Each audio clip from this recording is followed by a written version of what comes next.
Hello hello hello மக்களே, இது உங்க லோக்கல் லேகா. புது இடத்துல பேசும்போது வார்த்தையை அளந்து பேசணும்னு பெரியவங்க சொல்லுவாங்க. ஆனா நம்ம எஸ்வி சேகர் சார் தூத்துக்குடி விளாத்திக்குள மாணவி கொலை வழக்க பத்தி பேச போய் ஏன் அந்த பொண்ணு புதருக்கு பின்னாடி போகணும்னு கேட்டு ஒரு பெரிய புயலையே கிளப்பிட்டாரு. இப்போ அதுக்கு மன்னிப்பும் கேட்டிருக்காரு. இதோ அந்த 7 அதிரடி தகவல்கள். சர்ச்சை பேச்சு.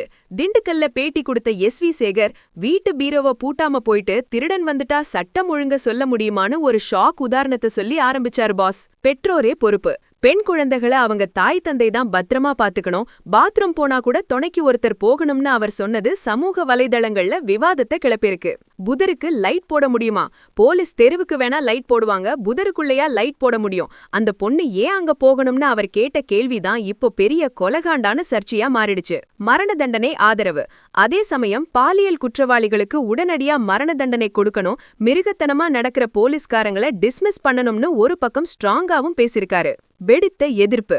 ஒரு மாணவி பாலியல் வன்கொடுமை செஞ்சு கொலை செய்யப்பட்ட சம்பவத்துல பாதிக்கப்பட்டவங்களே கேள்வி கேட்கிற மாதிரி அவர் பேசினதுக்கு எல்லா தரப்புல இருந்தும் கண்டனங்கள் குவிஞ்சது பாஸ். எக்ஸ்ல மன்னிப்பு.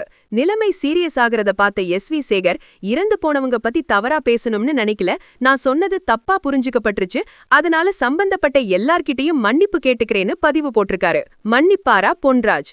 இந்த விவகாரத்துல பொன்ராஜ் உள்ளிட்ட பலரும் எஸ்வி சேகருக்கு காட்டமான பதிலடி கொடுத்திருக்காங்க. மன்னிப்பு கேட்டாலும் இந்த புதர் பேச்சு சமூக வலைதளங்கள்ல இன்னும் அனல் பறந்துட்டு தான் இருக்கு பாஸ். எஸ்வி சேகர் சாரோட இந்த யூ டர்ன் மன்னிப்பை பார்க்கும்போது நம்ம தளபதி விஜய் சார் ஒரு படத்துல சொன்ன அந்த மாஸ் டயலாக் தான் ஞாபகம் வருது பாஸ். பேசுறதுக்கு முன்னாடி யோசிக்கணும், பேசுனதுக்கு அப்புறம் யோசிச்சு பிரயோஜனம் இல்ல. தப்புன்னு தெரிஞ்ச அப்புறம் மன்னிப்பு கேக்குறது ஒரு நாகரிகம் தான். ஆனா அந்த வார்த்தை ஏற்படுத்தின காயம் மாறாது பாஸ்.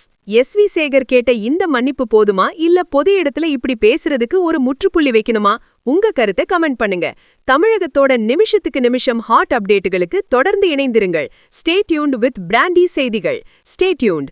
உண்மையை லவுடா சொல்லுவோம், குயிக்கா சொல்லுவோம். This is Local Lekha signing off. Keep watching. Bye bye. ஒரு விசில் போடுங்க பாஸ்.